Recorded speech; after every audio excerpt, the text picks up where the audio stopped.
Assalamualaikum warahmatullahi wabarakatuh. Selamat pagi Bu Yeni dan teman-teman. Sebelumnya, terima kasih atas waktu yang telah diberikan. Di sini kami sebagai kelompok 4 akan mempresentasikan materi mengenai media sosial. Next slide.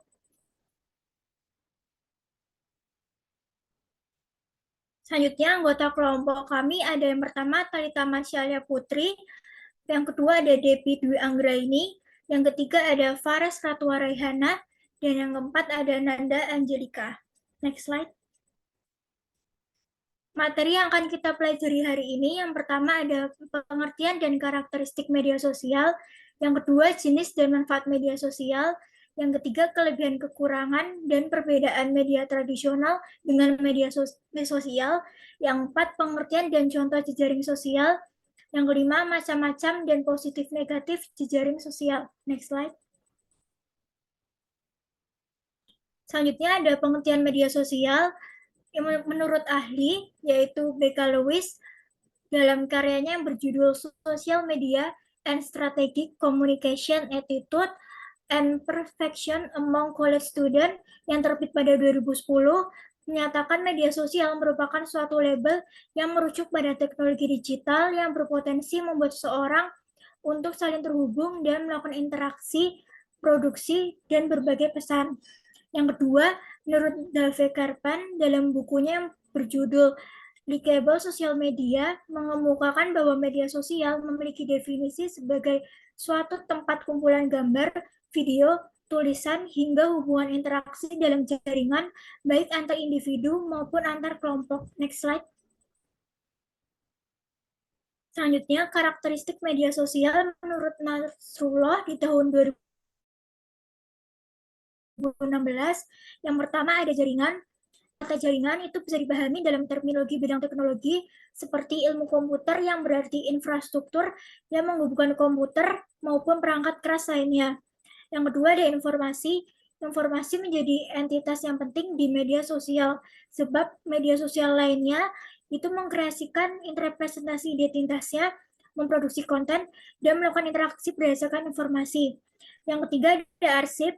Arsip menjadi sebuah karakter yang menjelaskan bahwa informasi telah tersimpan dan bisa diakses kapan saja dan melalui perangkat apapun.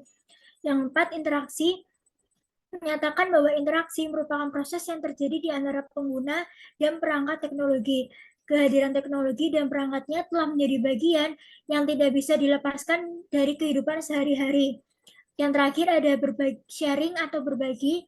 Media sosial tidak hanya menghasilkan konten yang dibangun dan dikonsumsi oleh penggunanya, tetapi juga didistribusikan dan dikembangkan oleh penggunanya. Next slide.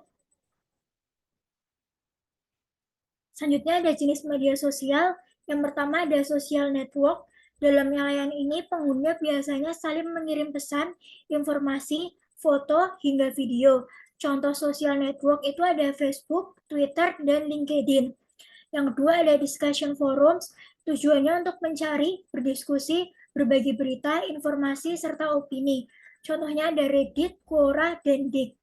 Yang ketiga ada media sharing, itu merupakan salah satu jenis media sosial yang pada dasarnya memiliki fokus utama untuk membuat penggunanya saling berbagi konten media seperti foto, audio, maupun video.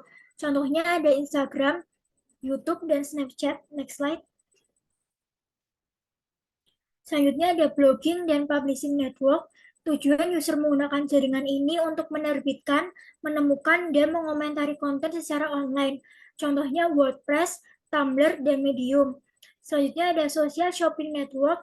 Tujuan user menggunakan jaringan ini untuk melihat tren, mengikuti merek, berbagi penemuan hebat, dan melakukan pembelian. Contohnya ada Jualo dan OLX Indonesia. Yang terakhir ada sharing economy network. Itu jaringan ini juga sering disebut jaringan ekonomi berbagi atau jaringan ekonomi kolaboratif. Menghubungkan orang-orang secara online untuk tujuan periklanan, menemukan, berbagi, membeli, menjual, dan memperdagangkan produk dan layanan. Contohnya ada Airbnb, Gojek, dan Traveloka. Selanjutnya akan dijelaskan oleh teman saya. Terima kasih.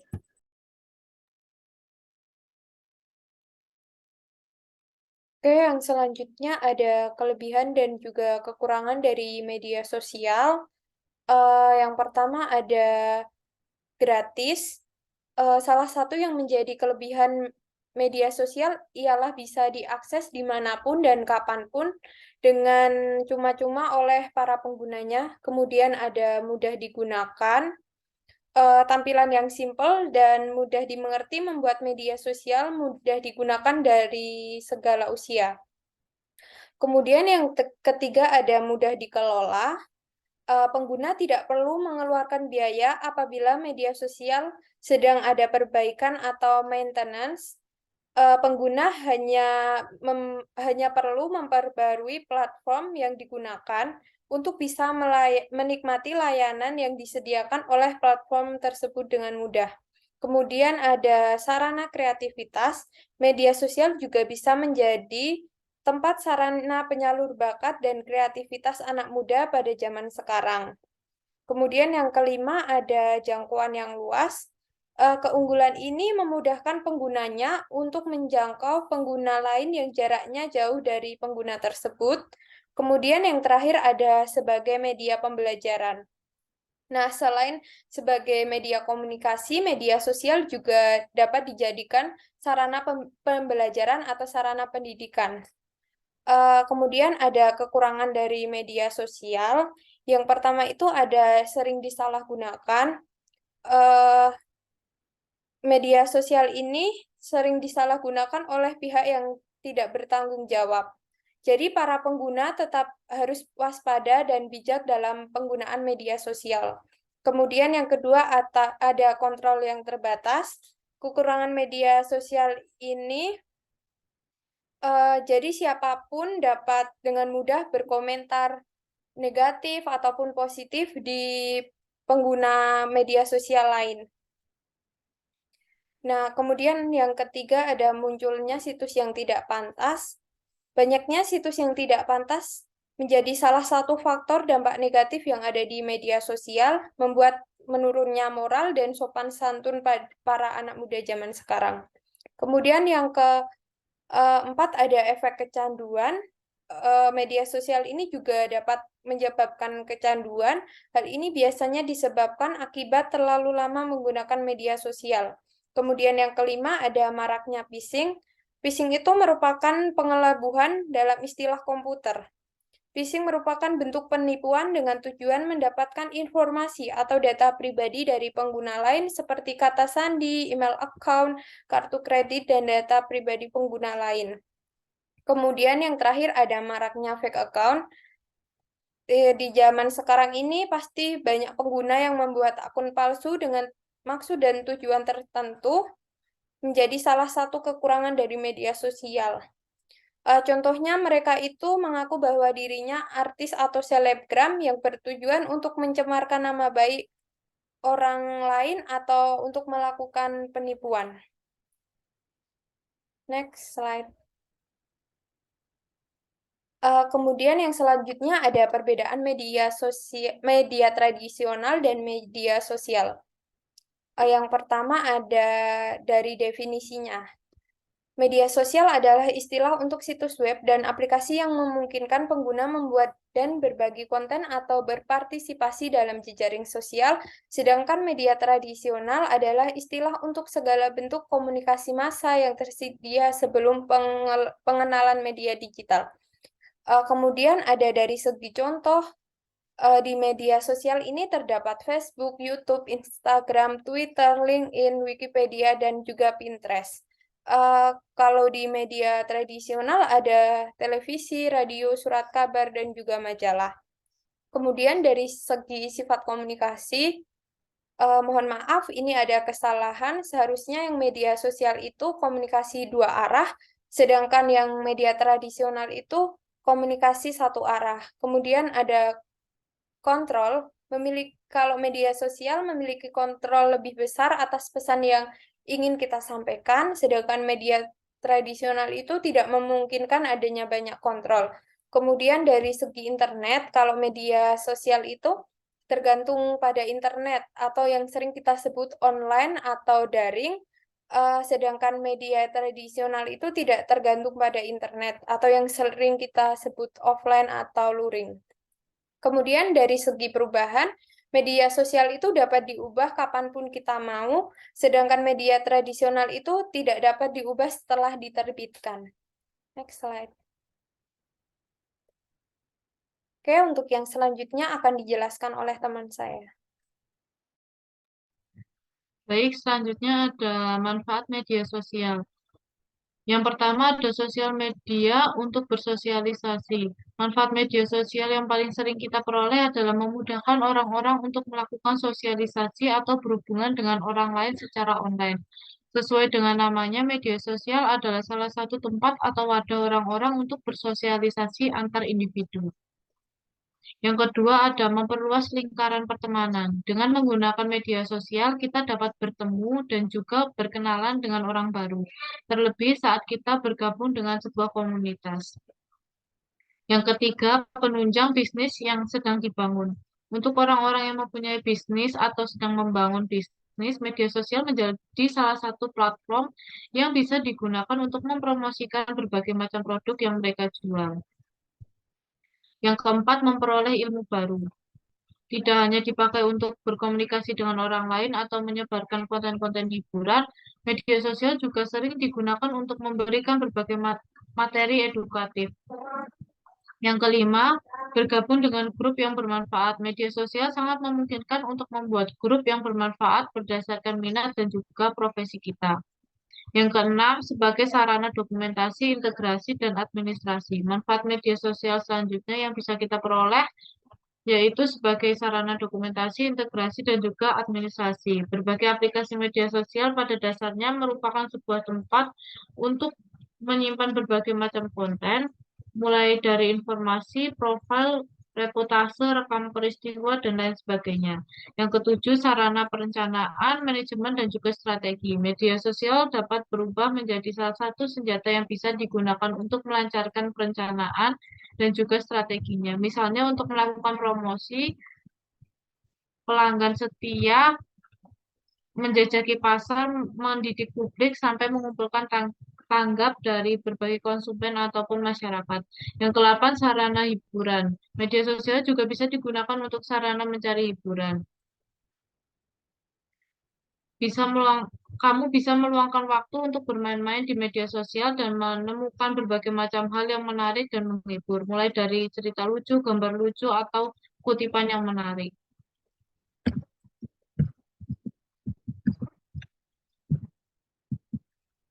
Selanjutnya ada pengertian jejaring sosial.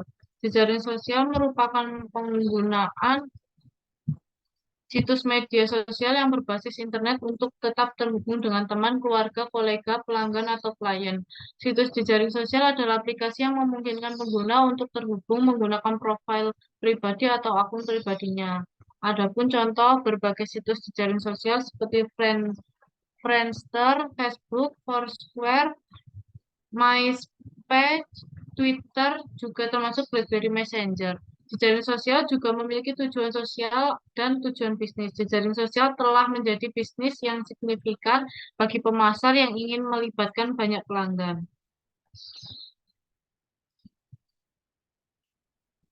Jejaring sosial merupakan situs berbasis web 2.0 yang memfasilitasi penggunanya untuk membuat profil publik atau semi publik, menjalin relasi antar pengguna karena dapat menampilkan daftar teman atau pengguna lain, juga dapat memperlihatkan serta mengubah daftar relasi dalam situs tersebut. Selanjutnya ada manfaat jejaring sosial. Yang pertama, opportunity to meet new people. Jejaring sosial memberi kesempatan untuk bertemu orang baru di seluruh dunia. Pengguna situs jejaring sosial memiliki akses ke jutaan profil dari seluruh dunia. Sebelum munculnya situs jejaring sosial, chatroom adalah satu-satunya cara untuk bertemu orang baru di internet. Tetapi kelemahan utama chatroom yaitu pengguna mungkin tidak mengenal orang yang berinteraksi dengannya. Yang kedua, social networking situs are user-friendly. Situs jejaring sosial dibuat sedemikian rupa sehingga sangat mudah digunakan oleh pengguna. Kebanyakan situs sangat mudah dinavigasi sehingga hanya membutuhkan sedikit pengetahuan tentang internet. Yang ketiga, join groups that share your interest. Sebagian besar jaringan sosial memungkinkan pengguna membuat grup. Grup ini memungkinkan orang yang berpikiran sama untuk berbagi minat dan hobi mereka. Grup bertindak seperti klub yang keanggotaannya terbuka bagi siapa saja yang memiliki minat yang sama. Yang keempat, free to use. Sebagian besar situs jejaring sosial yang sangat populer seperti Facebook dan Google Plus gratis sehingga membuatnya terbuka untuk semua orang. Yang kelima, job market. Jejaring sosial profesional membantu orang dalam membangun merek mereka secara online. Orang dapat memposting keterampilan, pencapaian, dan pengalaman mereka sebelumnya di jaringan ini dan membuat diri mereka dikenali oleh rekan kerja, kelompok sebaya lainnya, dan bahkan calon pemberi kerja. Yang keenam ada helps business to reach out. Keunggulan lain dari situs jejaring sosial adalah karena dapat membantu bisnis menjangkau pelanggan potensial mereka dengan mudah. Selanjutnya akan dilanjutkan oleh teman saya. Baik, selanjutnya ada macam-macam jejaring sosial. Yang pertama ada Facebook. Facebook ini didirikan oleh Mark Zuckerberg yang berkantor pusat di Minneota, California, dan sudah menjadi perusahaan terbuka pada tahun 2012 yang mempunyai pendapat sebesar US 7,87 miliar di tahun 2013 dan mempunyai jumlah pengguna yang aktif sebanyak 1,3 miliar. Dan yang kedua ada Fusion, didirikan oleh perusahaan Cina yaitu Tencent Holding Limited pada tahun 2005 dan termasuk jejaring sosial yang mempunyai pengguna aktif terbanyak kedua di dunia yang berjumlah 629 juta. Dan yang ketiga ada Google Plus. Google Plus ini merupakan produk dari perusahaan raksasa internet yang didirikan oleh Larry Page dan Sergey Brin. Google Plus ini juga merupakan salah satu situs jejaring sosial yang mempunyai perkembangan terpesat. Dalam jangka waktu 3 tahun sudah berhasil menarik 343 juta pengguna yang aktif. Dan yang keempat ada LinkedIn, merupakan situs jejaring sosial yang berfokus pada relasi profesional dan mempunyai 120 juta pengguna dan didirikan oleh Ray Hoffman pada tahun 2003. Dan yang kelima ada Instagram. Instagram ini merupakan situs yang memperbolehkan pengguna untuk mengambil foto atau video dan bisa digunakan untuk mengolah dengan berbagai filter dan dibagikan ke beberapa jejaring sosial seperti Facebook, Twitter, WhatsApp, dan Instagram itu sendiri. Dan Instagram ini bisa digunakan pada sistem operasi iOS, Apple, dan Android. Dan yang keenam ada Twitter. Twitter ini mempunyai pengguna hingga 300 juta orang setiap bulannya. Twitter banyak digemari karena ringkas dan sangat update terhadap informasi. Twitter ini juga berfokus pada layanan blogging mikro atau microblogging dan RSS guna menyebarkan informasi. Dan yang ketujuh ada WhatsApp. WhatsApp ini merupakan aplikasi pesan lintas platform untuk memudahkan bertukar pesan tanpa adanya biaya SMS. WhatsApp ini menggunakan paket data internet untuk sesama email dan browsing. WhatsApp ini juga bisa digunakan pada smartphone berbasis BlackBerry Messenger. Dan yang kedelapan ada widget. Widget merupakan layanan komunikasi pesan suara dan teks yang dikembangkan oleh Tencent di China. Aplikasi ini bisa digunakan di beberapa OS seperti Android, iPhone, BlackBerry, Windows Phone, dan platform Symbian. Dan yang kesembilan ada BBM. Aplikasi ini mempunyai kemampuan fitur atau aktivitas yang populer di kalangan pengguna perangkat telepon genggam, seperti Google Maps atau Yahoo Messenger hingga Facebook dan Twitter. Dan yang ke-10 ada Snapchat. Snapchat ini merupakan situs jejaring sosial yang digunakan untuk pengguna mengambil foto, video, atau menulis teks dan dikirimkan kepada orang lain. Snapchat juga mempunyai fitur yang unik, yaitu bisa digunakan untuk menghapus foto atau video dalam kurun waktu yang ditentukan. Dan yang terakhir ada Line, merupakan jejaring sosial yang digunakan setting dan paling digandrungi masyarakat Indonesia, dan juga bisa digunakan di berbagai platform seperti komputer, laptop, HP, dan tablet. Next slide.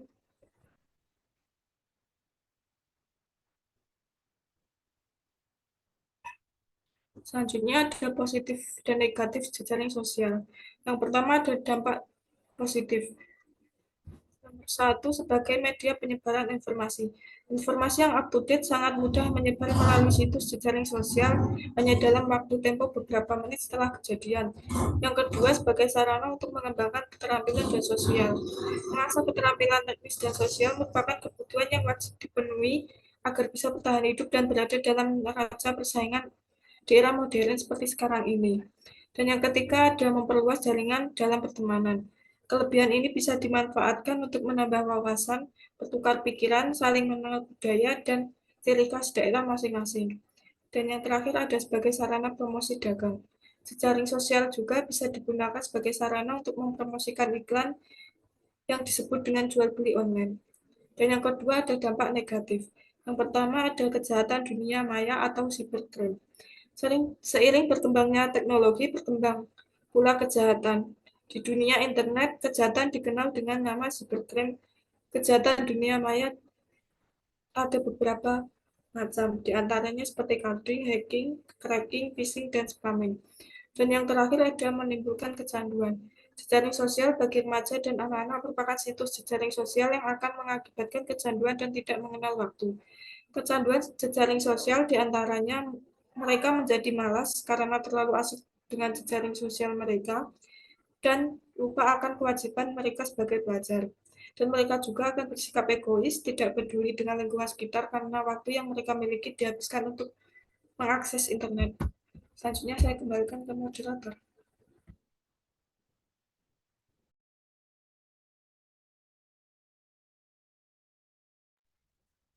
Baik, terima kasih kelompok 4 yang sudah memaparkan materi dengan baik. Terima kasih juga kepada teman-teman dan Bu Yeni yang sudah memperhatikan materi dari kami. Sekian dari kelompok 4. Terima kasih. Wassalamualaikum warahmatullahi wabarakatuh.